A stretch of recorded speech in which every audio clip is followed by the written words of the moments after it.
Estamos en la serie de Primera de Corintios que habla acerca de los problemas que hay en una comunidad cristiana y cómo hay gracia de Dios para resolverlos y para dar gloria a Cristo en medio de todas esas dificultades. Hay gracia y hay desafíos en cualquier iglesia bíblica. Los creyentes que tratamos de apegarnos a las Escrituras no estamos exentos de que hayan dificultades y problemas en medio de nosotros. De hecho, son cosas que Dios usa para santificarnos y para moldear nuestro carácter.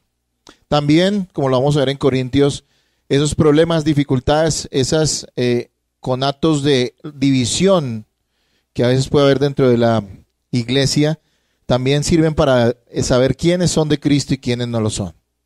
Así que, hermanos, es muy importante que cualquier iglesia del Señor conozca el mensaje de la epístola a los Corintios y que usted como cristiano también pueda entender qué es lo que nos enseña la Biblia acerca de cómo resolver estas dificultades y este tipo de asuntos pecaminosos que no dejan de presentarse en las iglesias. Vamos a ir a Primera de Corintios, capítulo 1, versículos 26 al 31, y ese es nuestro pasaje en el día de hoy. Le voy a pedir, como siempre, por favor, que esté atento y que no se distraiga. Dice la palabra: pues mirad, hermanos, vuestra vocación, que no sois muchos sabios según la carne, ni muchos poderosos, ni muchos nobles, sino que lo necio del mundo escogió Dios para avergonzar a los sabios, y lo débil del mundo escogió Dios para avergonzar a lo fuerte. Y lo vil del mundo y lo menospreciado escogió Dios, y lo que no es, para deshacer lo que es, a fin de que nadie se jacte en su presencia. Mas por él estáis vosotros en Cristo Jesús, el cual nos ha sido hecho por Dios sabiduría, justificación, santificación y redención, para que, como está escrito, el que se gloría, gloríese en el Señor. Por favor, todos lean ese versículo 31 en voz alta. Ahora, por favor.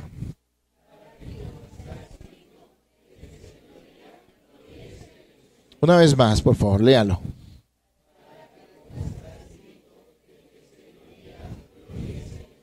Título de la enseñanza de hoy: ninguna razón para jactarnos. Ninguna razón para jactarnos, hermano. Qué gran verdad. Cuando entendemos y comprendemos el Evangelio y hemos sido salvados por el Señor, sabemos que no hay ninguna razón para jactarnos en ninguna cosa que nosotros tengamos, poseamos o creamos que es una virtud propia.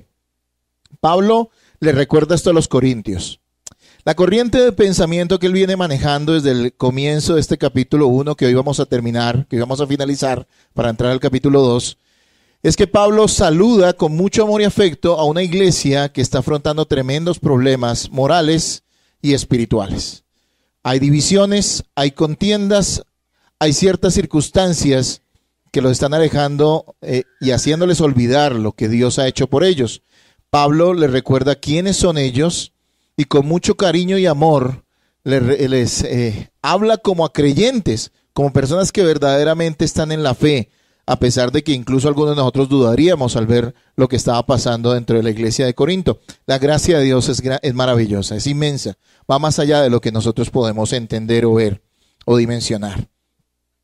Asimismo, Pablo da gracias por los dones que ellos tienen, ¿sí?, que son muestra de esa gracia salvífica que Dios les ha dado, y les ruega que no estén divididos, sino que anden en unidad, en un mismo sentir.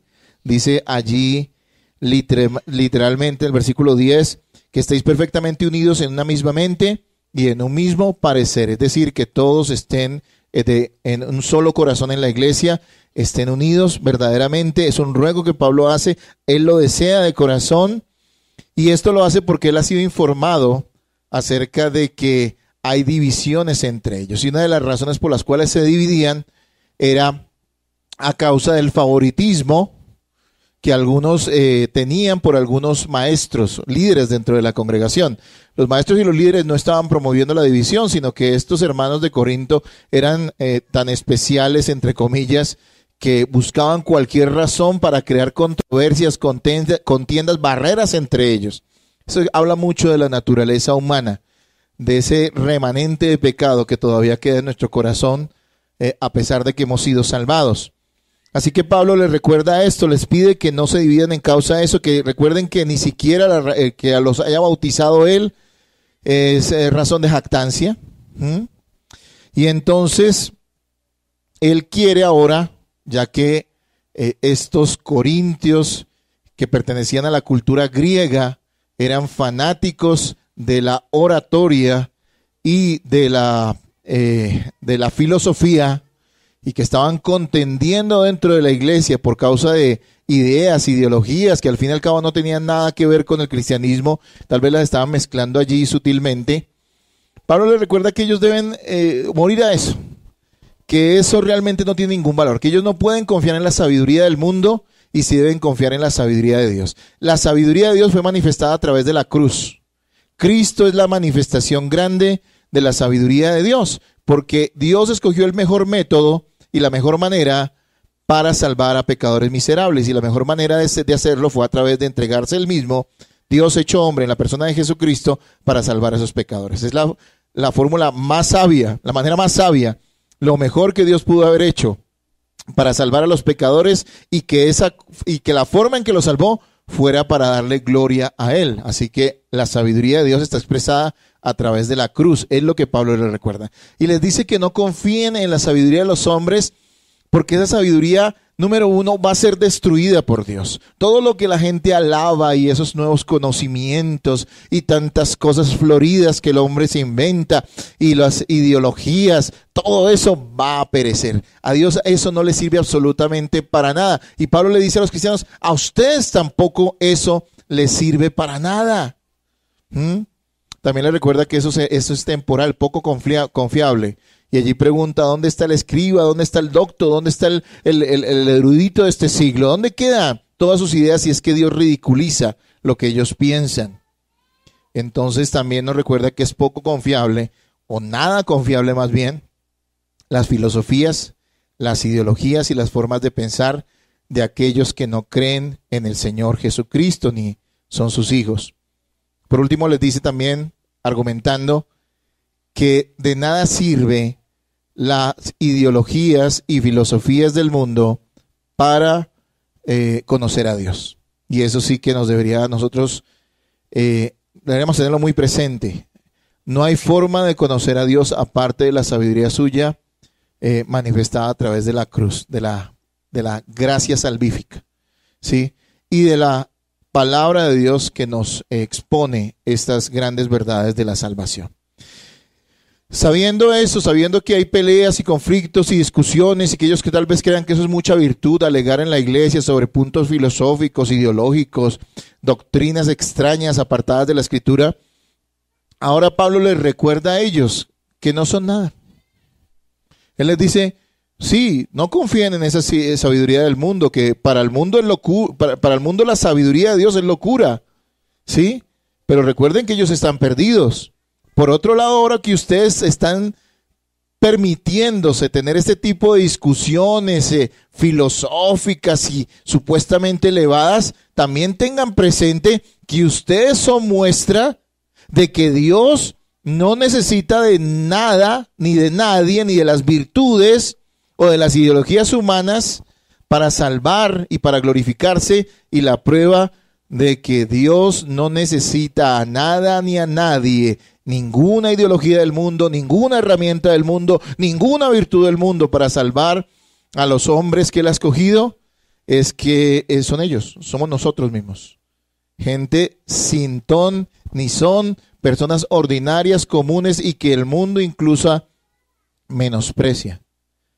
Interesante que para entrar a cualquier círculo humano, por lo regular se busca a la gente más destacada, ¿no es cierto?, en su área. Un club de esos de la hike, bueno, ustedes me entienden el lenguaje, ¿no es cierto? ¿Qué tipo de personas busca para que sean sus socios? ¿Será que están buscando a cualquier tipo de persona por allí que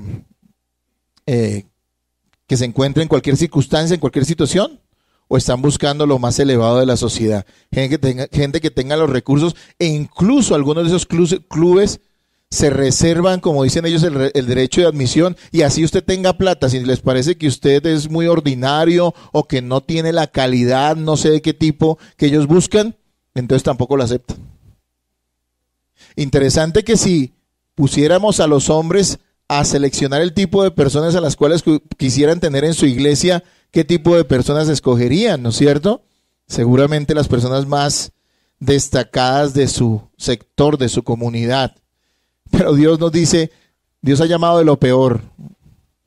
Dios ha llamado de lo vil, de lo menospreciado, y lo ha hecho con un propósito: avergonzar la sabiduría humana, para que no quede ninguna duda de que la sabiduría, los argumentos, las ideologías, la manera de pensar de este mundo no le sirve de nada a Dios, ni le aporta un granito de arena a la salvación que Dios suficientemente nos da en Jesucristo el Señor. Y bueno, todo esto enfocado en el contexto de las divisiones que se estaban presentando en Corintio.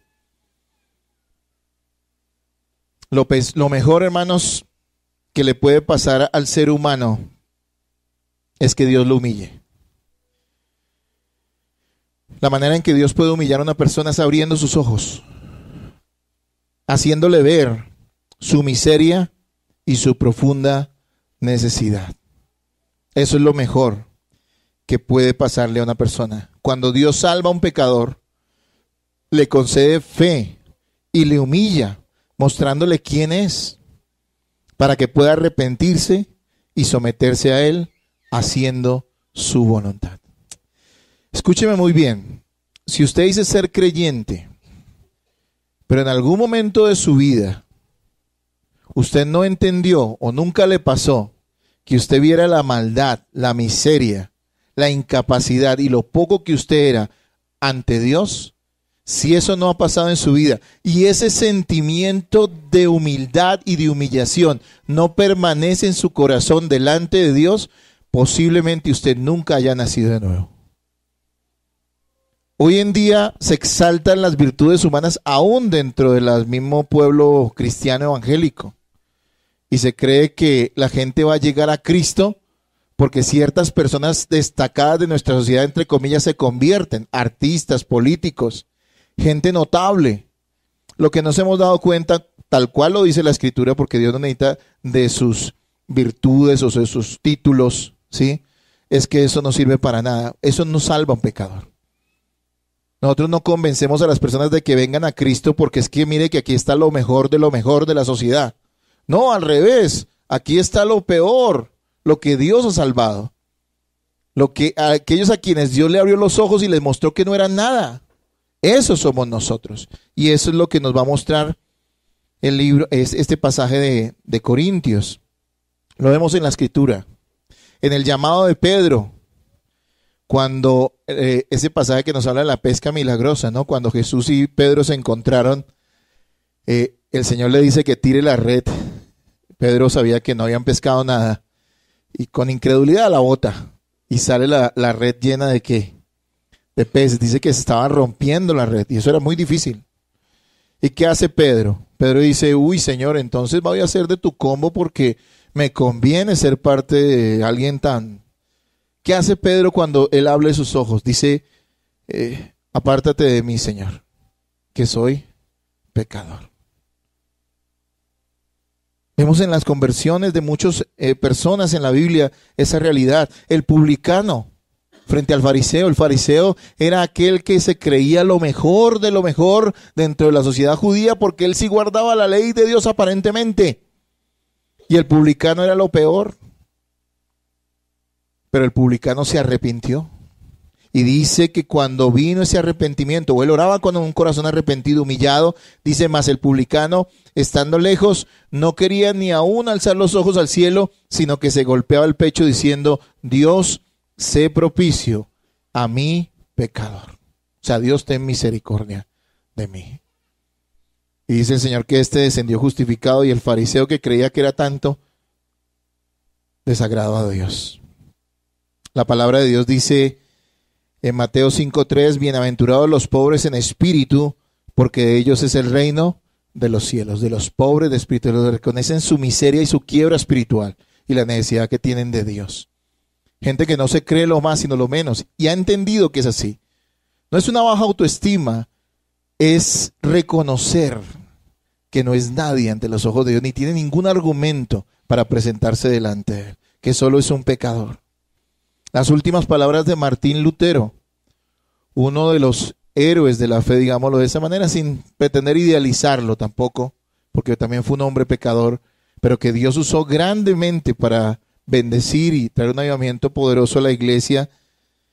Lo último que él dijo no fueron palabras jactanciosas. Lo que él dijo al final de su vida fue: somos mendigos, esto es verdad. Cuando le preguntaron qué quería decir ya para partir de este mundo, él dijo: yo soy un mendigo. Así se veía, un hombre que hizo mucho, que fue usado por Dios para bendecir grandemente la iglesia. Los cristianos, amados hermanos, debemos cuidarnos de no ceder ante el orgullo, porque este siempre tendrá consecuencias y generará conflictos entre hermanos, tal cual estaba pasando a los corintios.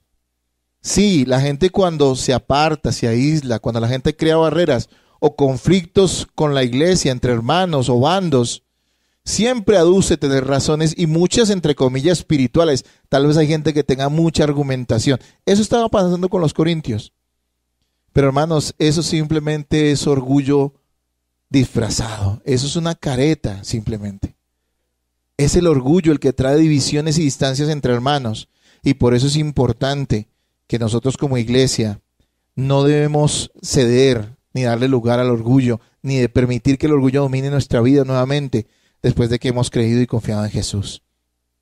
Proverbios 16:18 dice lo siguiente: el orgullo va delante de la destrucción y la arrogancia antes de la caída. Cuando veas una persona que anda en orgullo, que sus actitudes son orgullosas, que no hay arrepentimiento en su vida, lo que nos está diciendo la Biblia es que ya pronto viene la destrucción para esa persona. Ya pronto viene la calamidad. Ya pronto viene el juicio.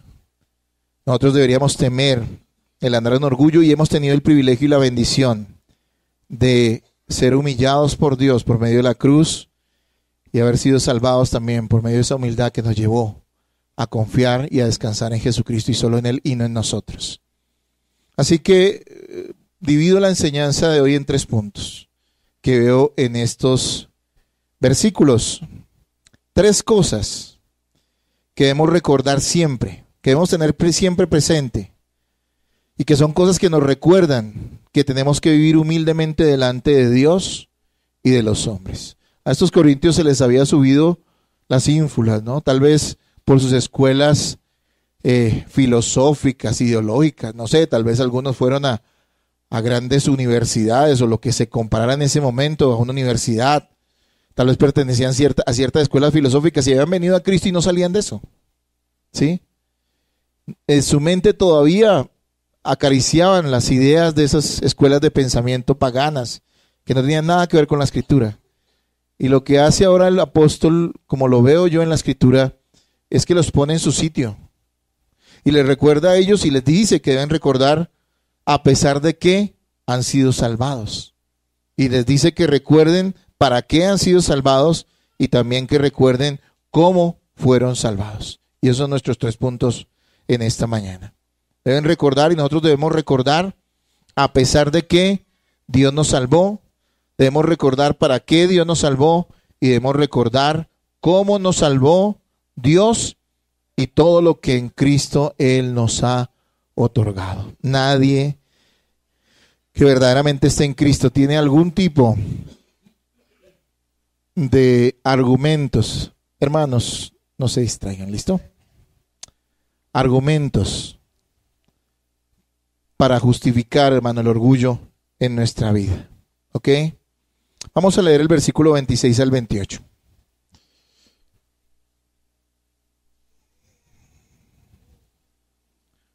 Léanlo, hermanos.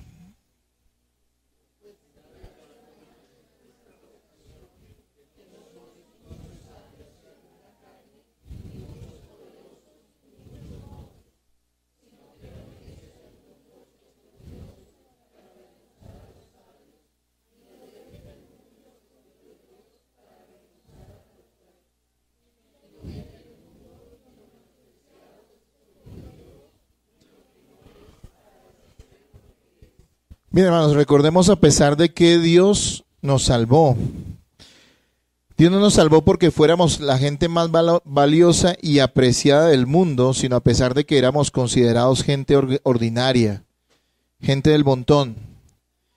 Si nosotros no fuimos rescatados por un mensaje intelectual elaborado, sino por el sencillo mensaje del Evangelio, entonces a Cristo debemos la honra y debemos vivir conforme a la verdad que hemos recibido en la cruz. Primero que todo, vemos que allí Pablo dice en el versículo 26, dice lo siguiente: pues mirad, hermanos, vuestra vocación, o sea, su llamado, el llamado a la salvación, que no sois muchos sabios según la carne, ni muchos poderosos, ni muchos nobles, ¿sí? O sea que primero nos aclara a quién Dios no ha llamado a la salvación. Bueno, hay que hacer una claridad en este versículo 26. Dice que no sois muchos, dice, perdón, discúlpeme. Pues mirad, hermanos, vuestra vocación, que no sois muchos sabios según la carne, ni muchos poderosos, ni muchos nobles. Él les estaba recordando que Dios no escogió de lo mejor de la sociedad corintia para salvar, sino de lo peorcito, entre comillas, ¿sí? Gente que no era la más admirable, ¿sí? Ese es el tipo de personas a las cuales Dios llamó a salvación en el caso de ellos y también en el caso de nosotros. No quiere decir que categóricamente Dios nunca vaya a salvar a una persona que tenga cierto reconocimiento en el mundo. No quiere decir eso. Dios ha salvado a personas que han sido destacadas en algunas áreas de las ciencias humanas y del mundo. Claro que lo ha hecho. Pero la realidad es que la mayoría de personas que a lo largo de la historia han sido salvadas por Dios no son lo que el mundo, no son el tipo de personas que el mundo admira, que el mundo estima y que ven como un modelo de vida, ¿sí? Y la razón es que aunque el evangelio debe ser anunciado a todos, la realidad es que las virtudes, el intelecto y la fortuna que tienen las personas les terminan siendo un gran estorbo para que crean. A veces las personas piensan, y aquí dando como un aspecto práctico de todo esto, a veces las personas piensan que la gente que más va a caminar con Dios es aquellos que aducen o creen que han recibido más bendiciones de parte de Él. O sea, sabemos que todos los hombres han sido bendecidos por la gracia común de Dios y que los creyentes hemos recibido bendiciones maravillosas en Cristo. Eso es clarito. Pero claro, estoy hablando desde la mentalidad del mundo, de lo que consideran la gente que es bendición, ¿no? Entonces la gente piensa, y esa es la manera de predicar de muchos, que si la gente viene a una oferta religiosa donde se le dice que Dios va a engrandecerlo, de que si es un vendedor él va a vender más porque vino a la iglesia, de que si él es un deportista entonces va a conquistar los más grandes títulos y que de esa manera Dios lo va a bendecir, y que si es una persona que tiene negocios, sus negocios van a prosperar, y entonces se cree que si eso le sucede, entonces esas personas van a creer en el evangelio porque tienen argumentos y razones para creer en el evangelio, porque tienen pruebas fehacientes de que Dios los ha bendecido y de que Dios es real. Pero la Biblia enseña todo lo contrario. Las bendiciones, entre comillas, que muchas personas poseen, terminan siendo estorbo para que ellas crean en el evangelio. Decía John Piper, usualmente las riquezas no son una bendición, sino más bien una maldición para los pecadores. Siempre se necesita ese sentimiento de necesidad en el corazón del hombre, a lo que Jesús dijo o llamó bienaventurados los pobres en espíritu, para que el hombre vea la necesidad que tiene tan grande de Dios, ¿sí? Así que no es esas cosas maravillosas. ¿Por qué la gente más destacada no cree en el evangelio verdaderamente? Porque lo que tienen y poseen reemplaza a Dios en su vida. Mire, ha pasado hasta con gente que se dice ser cristiana. Yo mismo he visto esos casos en mi ministerio durante tantos años. Conocí jovencitos que mientras no eran nada unos estudiantes, estaban fieles en la iglesia, y cuando fueron y estudiaron y tuvieron mejores sueldos, se apartaron. del evangelio y se apartaron de la iglesia. Conocí personas que incluso en esta misma congregación llegaron y tenían bastantes recursos y yo les decía, vengan, congréguense, sean fieles en asistir el día del Señor, y me decían, no, es que pastor, tenemos que ir a visitar nuestras propiedades y eso hay que hacerlo los fines de semana, ¿sí? Mire que todo eso termina siendo ¿qué? Obstáculo para vivir y caminar en el evangelio. Mateo 19:21 dice, hablando del joven rico, Jesús le dijo, si quieres ser perfecto, anda, vende todo lo que tienes y dáselo a los pobres, y tendrás tesoros en el cielo, y ven y sígueme. Y oyendo el joven esta palabra se fue triste porque tenía muchas posesiones. ¿Por qué este joven no siguió a Jesús? ¿Qué dice? Porque tenía muchas posesiones. ¿Quiere decir que los cristianos tenemos que anhelar ser pobres y no tener nada? No. Pero quiere decir que tenemos que tener mucho cuidado con lo que anhelamos. Porque esas cosas que a veces buscamos con tanto aliento, esa prosperidad tal vez nos aleje de Cristo. Nos aleje de su propósito. Y créame que el último que lo va a ver es usted. Así que, hermanos amados, esa es la realidad. Dios no ha llamado a salvación a la mayoría de personas que este mundo admira porque simplemente sus títulos, las alabanzas que reciben de los hombres, su fortuna los aleja del Señor. Yo me ponía a analizar viendo esto, ¿cuántos presidentes de Colombia han sido salvos? ¿Cuántos creen usted? A ver, ¿quién me dice? No es difícil la respuesta. Ninguno. Ninguno. Ahora, ¿todos tenían religión? Sí, total. ¿Tenían valores cristianos, entre comillas? Sí, muchos. Pero ninguno fue salvo. ¿Cuántas personas destacadas en la sociedad han sido salvadas? Muy pocas. Y hoy nos venden que no, que el deportista, que yo no sé qué. Y uno dice, espérese. Y va a ver que dentro de poco esa gente va a estar viviendo como lo que son, incrédulos. Simplemente se disfrazaron. O los disfrazaron. No solamente el problema de Colombia, es en todo lado. La gente destacada, ilustre, tiene un obstáculo muy grande en su corazón. Y por eso Dios no ha llamado a salvación a esas personas.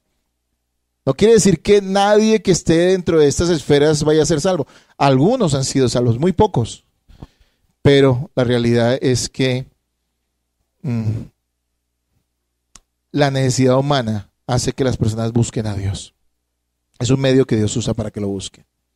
Ahora bien, Pablo dice en el 26 a quien Dios no llamó, pero en el 27 y 28 describe a quienes llamó. Dice, sino que lo necio del mundo escogió Dios para avergonzar a los sabios, y lo débil del mundo escogió Dios para avergonzar a lo fuerte, y lo vil del mundo y lo menospreciado escogió Dios, y lo que no es, para deshacer lo que es. Qué descripción tan bonita acerca de nosotros, ¿no es cierto? Cuando usted le preguntan quién es usted, usted dice, yo soy de lo despreciado del mundo que Dios decidió salvar. Esa es la mejor descripción de un cristiano. Un cristiano es un fracasado. ¿Sabían eso? Esa palabra hoy la gente no la quiere, ¿no? Si un cristiano es alguien que fracasó en el mundo, es alguien que fracasó y ya no, se fracasó consigo mismo, no se siente bien porque sabe que es un pecador, Dios le abrió los ojos, es un fracasado y Dios ha decidido hacerlo su hijo por la fe que le ha otorgado en Jesús, porque al sentirse y al verse fracasado, recurre a ¿quién? Al único que es su luz, Jesucristo, al único que lo puede salvar. Qué maravilloso es el Evangelio, Dios. Qué maravilloso es el Evangelio. Aunque Dios usa hombres, nunca ha necesitado de las habilidades de ellos para cumplir su propósito. Y es así ante todo en cuanto a nuestra salvación. Es que Dios no salva porque, sino Dios salva a pesar de. Esa es la realidad. Y eso ha pasado. Entonces Pablo les dice, primero que todo, Dios no llamó lo mejorcito. Y ustedes no eran de esos. Llamó de lo que la gente llama común, ordinario. Miren, leámoslo allí. Dice, sino que lo necio. ¿Qué es necio? A ver, ¿qué es necio? Lo tonto. Nos está describiendo de cierta forma. De los necios del mundo escogió Dios. ¿Para avergonzar a qué? A los sabios. ¿Cuántas personas que han sacado premio Nobel hoy, de todos los que han muerto, están en el cielo? Me pregunto yo. No sé, tal vez alguno. Pero créame que el 99% nunca fue un verdadero creyente. Nunca fueron creyentes. No creyeron ni confiaron en Jesús. Pero cuántas personas que la gente consideraba nada, tontos. Y esto se me ocurre, ¿sabe por qué? Porque ¿cuál es la manera en que atacan hoy a los cristianos, aquellos que hablan de sus ideologías y de las... ¿Qué es lo que nos llaman a nosotros? ¿Cómo nos llaman? Nos llaman ignorantes, ¿no es cierto? Y dicen, vaya, lea, ¿sí? Pero ¿qué voy a leer? Leo la Biblia. Nos llaman ignorantes, ¿no es cierto? Entonces, Dios no va a decir, bueno, vamos a llevar a un cristiano a las más grandes alturas intelectuales del mundo para que desde allá testifique y dice, no, a mí se me ocurre que lo peorcito voy a salvar gente y algún día esa gente se avergonzará. Todos esos sabios del mundo que al fin y al cabo de sabios no tienen nada ante los ojos de Dios, se avergonzarán por lo que Dios puede hacer para que la gloria sea solo para Él. Y miren lo que dice ahí, dice 27, sino de lo necio del mundo escogió Dios para avergonzar a los sabios y lo débil del mundo escogió Dios para avergonzar a lo fuerte, los débiles, a lo vil, ¿sí? Lo vil es aquello que no tiene ningún valor, ¿sí? Y uno diría en otro contexto, si no estuviera entendiendo el mensaje, que lo que nos están es insultando a los creyentes, pero la realidad es que nosotros decimos, lo entendemos perfectamente porque eso éramos nosotros. Lo vil del mundo y lo menospreciado escogió Dios y lo que no es para deshacer lo que es. Y cuando estudiaba sobre esto de lo que no es como aquello que se le dice, cuando se le dice a alguien, usted no es nadie, ¿sí? El dicho aquí de algunas personas en Colombia es, usted no sabe quién soy yo, ¿no es cierto? Porque está diciendo que el otro no es nadie. Y eso es lo que está diciendo. Ustedes que no eran nada. De eso se escogió Dios. Qué maravilloso es el Evangelio. Debemos cuidarnos de anhelar el reconocimiento y el aprecio de este mundo, el cual en muchas ocasiones es proporcional a la desaprobación de Dios. ¿Sí? Estemos atentos, hermanos. Bien.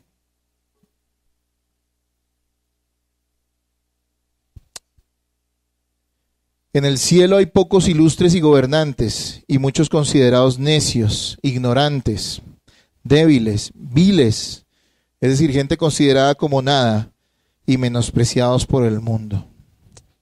A veces las personas cuando se convierten llegan a mí como pastor y me dicen llorando, pero me hice cristiano y ahora mucha gente me odia. Ahora la gente que me apreciaba ya no me quiere. Y yo le digo, gócese, porque la Biblia habla de usted. Bienaventurados sois cuando por mi causa os vituperen y os persigan. Así que deje llorar y gócese. Pedro cuando lo golpearon por predicar el evangelio dice que él salió gozoso porque había sido considerado, o sea, había sido tenido por Dios en cuenta como digno para padecer por causa de Cristo. Y eso es lo que nosotros debemos hacer. No debemos estar buscando ese reconocimiento humano, sino el ser fieles al evangelio. Los corintios peleaban por ideologías tontas.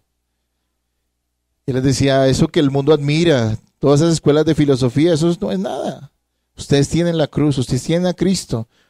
Ustedes no son nada. Eso es prueba de que Dios no necesitó nada en ustedes, ni nada de este mundo para salvarlos. Primero les recuerda que a pesar de que no era nada, Dios los salva. Pero en nuestro segundo punto veamos y recordemos que recordemos para qué Dios nos salvó. Y leamos el versículo 29, por favor. Versículo 29.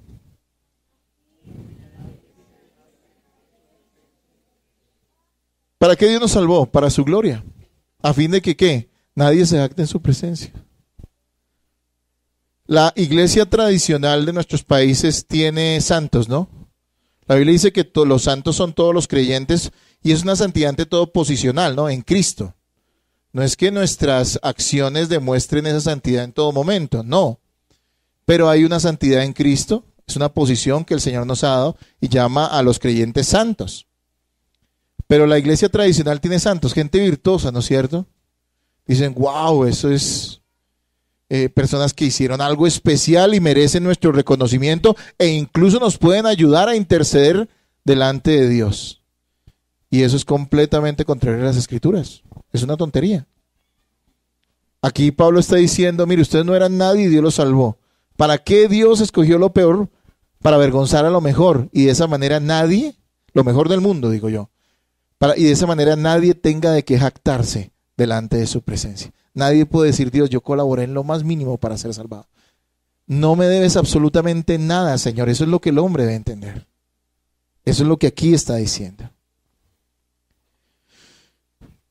Escogió a quienes no somos nada ante el mundo para que la gloria y alabanza sean solo para Él, para derribar todo argumento del orgullo humano. Y dice alguien comentaba y decía lo siguiente: cuanto más primitivo y tosco sea el material, tanto mayor será la honra para el maestro que logra hacer una obra artística de él. ¿Sí? Entre más ordinario y más duro sea el material, más admirable es el artista que saca una obra de arte de él. Trabajar el oro es maravilloso. Ustedes saben que el oro es un metal precioso, ¿no? Pero imagínense una persona que hace una escultura como, digamos, Miguel Ángel, de uno de los materiales más duros que existen, que es el mármol. Y hacer unas figuras preciosas, maravillosas, que han sido preservadas durante siglos. ¿Habla bien de quién? Del artista. Cuando la gente nos ve a nosotros, o ve a todos los cristianos, y entiende que esos cristianos hayan vivido lo que hayan vivido en este mundo, se consideran nadie delante de Dios y entienden que solamente Jesucristo los salvó y que a solo Jesucristo se deben, entonces la gente puede admirar la grandeza de aquel que nos salvó. Y todo esto para que nosotros vivamos humildemente delante de Él y delante de los hombres. No hay ninguna razón para ser orgullosos o gloriarnos delante de los hombres. Si hay alguien que debe ser humilde, es un cristiano, hermanos. No podemos jactarnos de nada. Si usted, como cristiano, tiene conflictos con su familia incrédula, nunca, por favor, se pare en una posición de superioridad delante de ellos. Muéstrese servidor, sea humilde. Entienda que es cierto que usted va rumbo al cielo por la gracia de Dios y ellos están dirigiendo a la condenación, pero que es que no hay mérito en usted. Usted no es mejor que ellos. La única diferencia es la gracia de Dios. Así que no hay razón para que un cristiano sea orgulloso. Y en nuestro tercer punto de esta mañana, recordemos cómo nos salvó y todo lo que Él nos ha otorgado. Y esto lo vemos en los versículos 30 y 31. Por favor, lean el versículo 30, amados hermanos.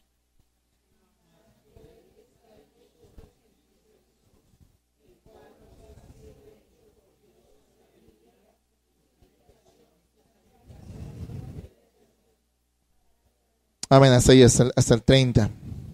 Hermanos, todo lo que somos y tenemos nos fue dado exclusivamente en Cristo Jesús, a quien le pertenecemos. Solo por voluntad divina, dice más por Él, es decir, solamente por la voluntad de Dios. En Cristo hemos sido salvados. Si recordamos que a pesar de que no somos nada, Dios nos salvó.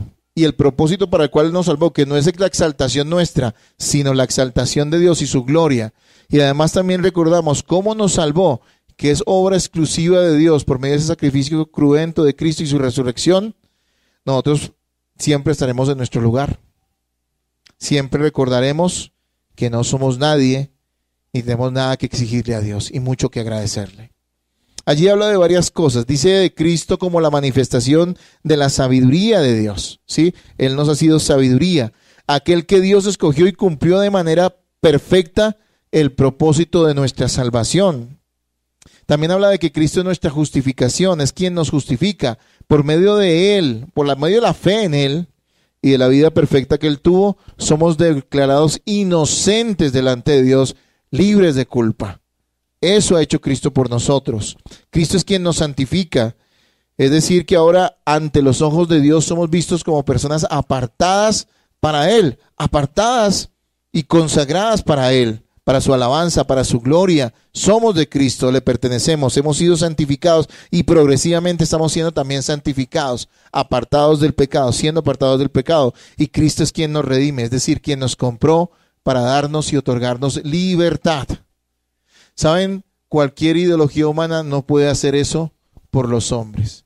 Miren nomás cuántos métodos de educación los hombres se han inventado a lo largo de la historia y ninguno ha servido para cambiar el corazón pecaminoso del hombre. Ningún sistema educativo ha llevado a nadie al cielo. Ni siquiera los ha hecho mejores personas. Tal vez gente que sabe hacer cosas mejores. Una buena universidad puede hacer un buen ingeniero, pero no puede hacer que esa persona deje de ser pecadora. Hermanos amados, esa es la realidad y lo que le debemos a Cristo en el Evangelio. El mensaje resumido de hoy es que no somos nada y eso demuestra la grandeza de Dios. Quien viene a Cristo y quien ha sido salvado por Cristo es una persona que entiende que no tiene ningún derecho ni argumento, ninguna cosa que sacarle en cara a Dios, nada. Porque todo lo que tiene es una misericordia que le ha concedido. Y si esa persona es salva, como lo somos los creyentes, entonces aún más tenemos que reconocer que no escogió el Señor, no me escogió a mí, porque yo tenga algo especial, o porque yo tenga algún tipo de conocimiento intelectual o especial que haga que Dios se fije en mí, sino a pesar de todo lo que soy, Él me ha salvado. Esto lo vemos y en el versículo 31, por favor, léanlo, ya para que vayamos finalizando. Versículo 31.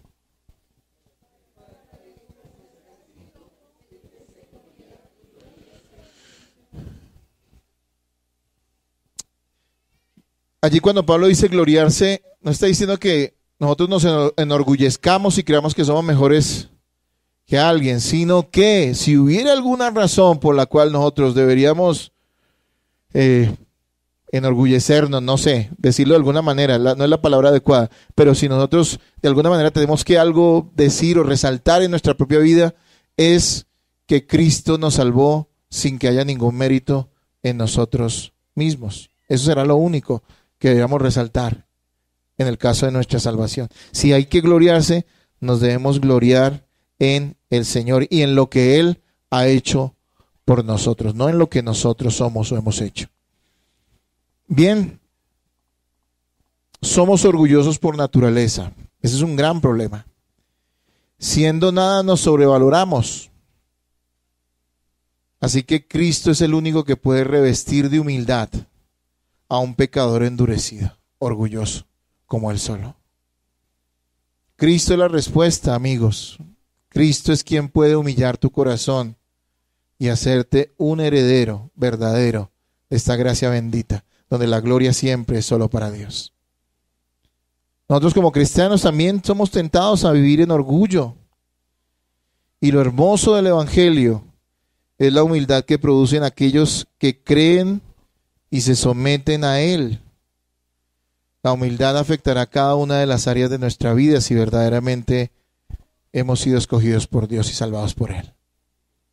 Qué bonito es cuando, y pasa a veces mucho lo contrario, ¿no? Personas que no son nada, que han sido salvadas por Dios, después empiezan a creer que tienen algo especial o una jerarquía distinta. Algunos hasta usan argumentos espirituales, entre comillas, falsos, obviamente, para decir que son superiores a los demás, una supuesta unción, una supuesta revelaciones especiales, todo eso es delirio. No debe pasar en un creyente. Pero qué bonito es cuando al revés pasa todo lo contrario. Cuando una persona destacada de este mundo, tal vez Dios la llama salvación y esa persona ahora que antes se creía lo máximo, ahora se considera nada. Sabe que no es diferente a aquellos que tiene que llamar hermanos. Porque es que la gracia con la cual Dios salvó a unos, también es la gracia con la cual salvó a otros. No hay una gracia diferente. Es el mismo favor inmerecido de Dios. Esto debe humillarnos, hermanos. No debe haber jactancia en nuestra vida, sino alabanza a Dios. Debemos estar unidos en la humildad. Cuando empiezan a brotar focos de orgullo dentro de la congregación, como estaba pasando en Corintio, lo que va a pasar es que la iglesia se va a dividir. Es en la humildad en que estamos unidos, Cuando entendemos que esto de llamarnos hermanos no es una frase de cajón, sino que es cierta. Estamos en un mismo nivel y pertenecemos a una misma familia y nos debemos a un mismo Señor. Hermanos, esta es la realidad. El Evangelio no produce jactancia sino alabanza. Une a la iglesia porque reconoce que todos somos hermanos y hemos recibido la misma gracia de Dios. Que Dios nos humille, hermanos, para que podamos estar unidos. Y constantemente recordemos que no somos nada. Dios no escogió lo mejor, sino lo común, lo ordinario, lo que la gente nunca apreció. Y si lo apreció equivocadamente, porque Dios llama a quien no puede hacer nada por sí mismo para glorificarse Él. Que esa humildad esté en nuestros corazones, que nos una y que podamos caminar juntos, hermanos, en este camino del Evangelio, sabiendo que la gloria solo es para Dios y que no debemos imponernos sobre los demás, sino unirnos en amor.